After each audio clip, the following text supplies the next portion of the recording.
To kind of put yourself in the shoes of Jewish people, suppose this. Suppose that for the past 1,800 years, Christians had been a persecuted minority in a largely Muslim civilization. And that for the past 1,800 years, Muslims had been butchering Christians and persecuting and driving them out from one country to another and expelling, torturing, mutilating, beheading, burning alive entire communities of innocent Christians just because they refused to convert to Islam. And then, in modern times, a Muslim comes up to you and says, hey, but you have to understand, those people weren't real Muslims. A real Muslim would love you and be kind to you. So now that you understand that, don't you want to receive Muhammad as God's true prophet and Allah as God? Because you have to understand those Muslims weren't real Muslims. Well, what would you think? It would be a little difficult for you to believe that they weren't real Muslims. See, you can tell Jews, those anti-Semites were not real Christians. And we need to let Jewish people know that. We need to explain to them that, look, the people that did those things, they were nominal Christians. Nominal just means in name only. They were not true born-again disciples of Jesus. We need to explain that, but you know what else we need to do? We need to show Jewish people what a real disciple of Jesus is like. Now let me talk about the second aspect of the church Satan uses as an instrument to keep Jews from believing in Jesus. And that is the church's preaching of another Jesus, a counterfeit Christ, who is not the Jesus you read about in the Bible. Now what do you mean by another Jesus? What do you mean by counterfeit Christ? Well, there are some churches who preach a Jesus who did away with those Old Testament commandments. He did away with all that stuff. He changed the Sabbath from seventh day to Sunday. He did away with the dietary laws. He did away with the calendar. He did away with a lot of other things out of the Old Testament. Why is that a mistake? Well, you're all familiar, I think, with Matthew 5:17, the mantra of the Messianic Movement, as I call it, where Jesus said to not even think that he came to abolish the law. From the very start, early in his ministry, he knew people would misunderstand some of the things he taught, some of the things he did. He knew people would misconstrue what he did and said. He knew some people would erroneously think that he came to abolish the Torah. So from the very start, to nip it in the bud, he says, look, don't even think that I've come to abolish the Torah. I've not come to abolish it. So in effect, he's saying, whatever you hear me say after this, get that idea out of your head. I didn't come to abolish the Old Testament laws. Furthermore, Jewish people who take their faith seriously are familiar with Deuteronomy chapter 13. I'm not going to turn and read there right now, but paraphrase the chapter. Basically, Deuteronomy 13 says, if a prophet comes along, and even if he does signs and wonders and miracles, and then tells you to depart from the commandments of God's Torah, God's law, he said, don't follow him. He's a false prophet. So, if Jesus really did come along and do signs and wonders, which he knew he did signs and wonders, but if Jesus really did teach to forsake the commandments of God's law, then the Jews would be right to reject him as a false prophet. They can't even consider him as a candidate for the Messiah if he did away with the laws of the Old Testament. They would be right to reject him as a false prophet. See, Jews who take their faith seriously, and they're a minority, they believe in the coming of the Messiah. I've got a book here called Mashiach, Hebrew word for Messiah, written by a Jewish man who is not a believer in Jesus. As a matter of fact, he's an anti-missionary. He does his utmost to persuade Jews that Jesus was not the Messiah.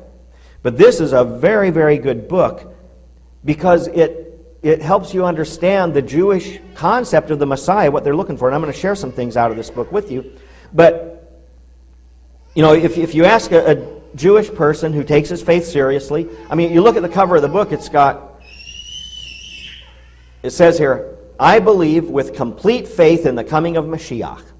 This is one of the 13 principles of the Jewish faith.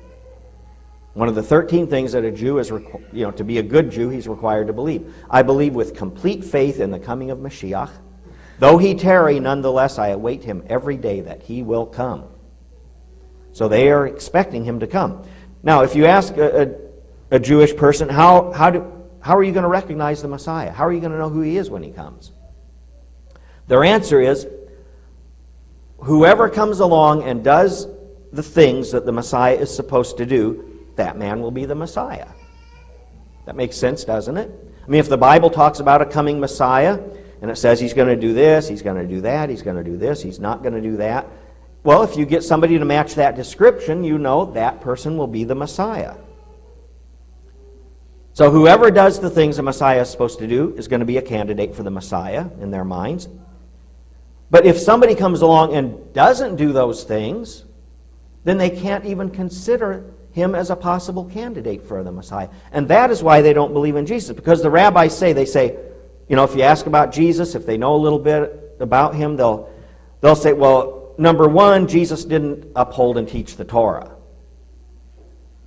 Number two, Jesus didn't regather the 12 tribes of Israel and restore the kingdom to Israel. Number three, Jesus didn't put an end to suffering and death and bring universal peace and harmony to the earth. So 1, 2, 3 strikes, you're out. We can't even consider that guy as a candidate for the Messiah.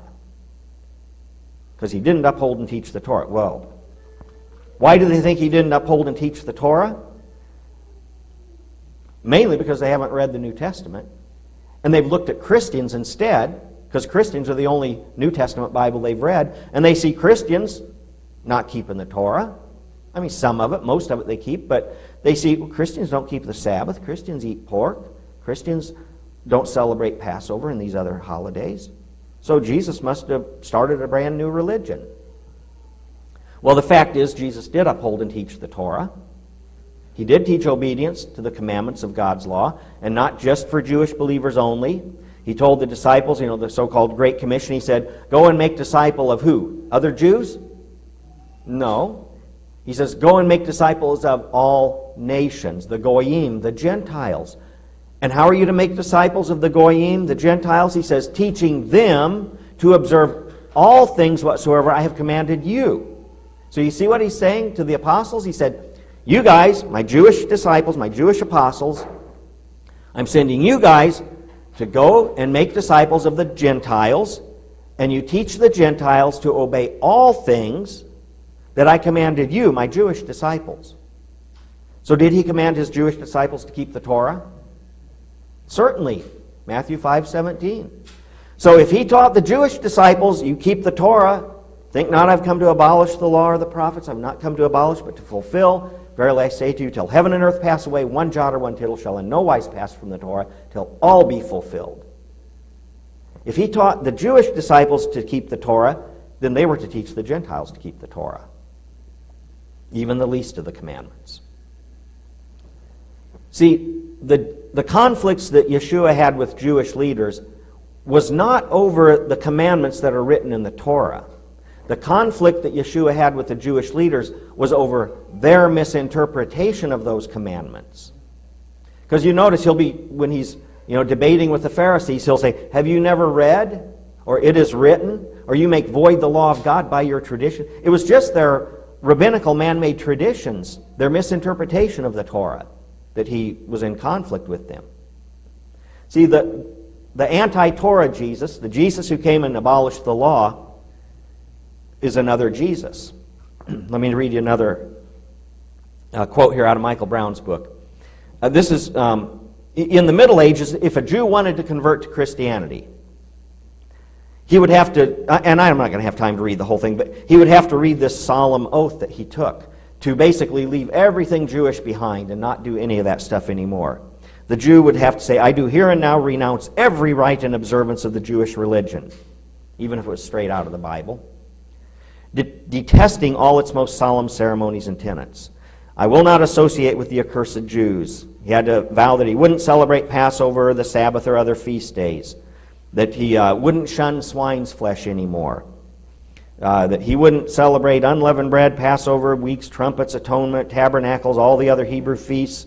I absolutely renounce every custom and institution of the Jewish laws. In one word, I renounce absolutely everything Jewish. Well, then you're renouncing Jesus too, aren't you? Because he was Jewish.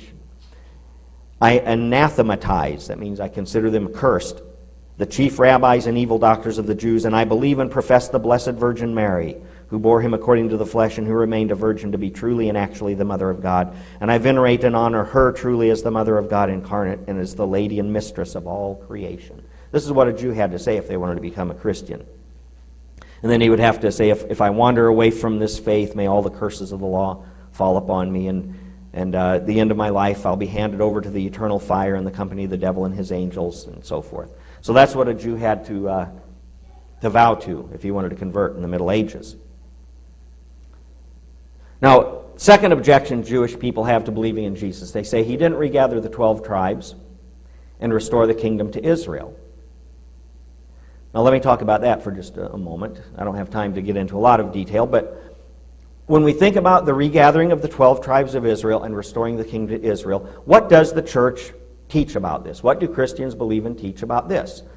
Well, most Christians, if you ask them, what do you believe about the restoring of the regathering of the 12 tribes and the restoring of the kingdom of Israel? If you ask most Christians, you'll just kind of get a puzzled look, like, huh? A blank stare. Or some of them might say, well, it's all spiritual now. The New Testament church replaces that Old Testament Israel. There's not going to be any regathering of tribes and restoring of the kingdom to Israel. Israel's done for. It's the church now. Or they might say, well, the 12 tribes are gone except for the tribe of Judah, the Jews, so it's just the Jews that are going to go back to the land of Israel, but those other 10 tribes, they're just gone. For most Christians, I think the question of the regathering of the tribes and the restoration of the kingdom to Israel, for most Christians it's irrelevant and unimportant. But you know what? To the apostles, that was the primary question on their minds after the resurrection. It was the final question they asked Yeshua right before his ascension in Acts chapter 1. Let me read it out of here, verse 6. When they therefore were come together, they asked of him, saying, Lord, wilt thou at this time restore again the kingdom to Israel? And he said unto them, the church is replacing Israel, forget about it. No, he said, it is not for you to know the times or the seasons which the Father hath put in his own hand, but ye shall receive power after that the Holy Ghost is come upon you, and ye shall be witnesses unto me both in Jerusalem and in all Judea and in Samaria, and unto the uttermost part of the earth. And when he had spoken these things while they beheld, he was taken up, and a cloud received him out of their sight. So the very last question before his ascension was, Lord, will you at this time restore the kingdom to Israel? Now notice they didn't say, will you at this time drive the Romans out of Judea and restore the kingdom to Judah? That wasn't their question. Their hopes included the tribe of Judah and the territory of Judea, certainly, because that's part of Israel. But their question concerned not just the Jews, not just the tribe of Judah, but all the tribes of Israel, all the territory of Israel, all the kingdom of Israel, all 12 tribes. See, they understood the importance and the necessity. They knew that one of the jobs of the Messiah, one of the things the Messiah has to do, is regather the 12 tribes and restore the kingdom to Israel. They knew that's one of the jobs of the Messiah. They knew Jesus was the Messiah, and they knew he hadn't done that yet. So is that the next thing on the program that you're going to do? And he didn't say, I'm not going to do it. He just said, it's not for you to know the times. But they did understand the importance and necessity. And you know what? Jews today understand that too. This book right here, written by an anti-missionary, he writes in here about that. He's got a couple pages here, the ingathering of the exiles of Israel. He quotes from Deuteronomy 30, Isaiah 11, Isaiah 43, Amos chapter 9, raise up the tabernacle of David which is fallen, which the apostles quote in Acts 15. That has to do with the Gentiles and the tribes coming back through the Gentiles coming to faith in the Messiah. Jeremiah 23, Ezekiel 39. And then he writes this, he says, listen to what this writer says, the 10 tribes of the northern kingdom of Israel, exiled by the Assyrians before the destruction of the first Beit HaMikdash, the temple, and dispersed beyond the river Sambatyon and the mountains of darkness, will also return. So Jewish people who take their faith seriously, they know the 10 tribes have to return. The tribe of Judah has been returning for 100 years or so, but they know the other tribes somehow, wherever they are, whoever they are, they've got to return. He says, this divine promise of the return and restoration of Israel is unconditional. It will occur even if the people should not want to return. And then he quotes here from Ezekiel. And then later on in the book, let me read one other thing. He points out, he says that, because you see, where are the 10 tribes? They got carried away into Assyria.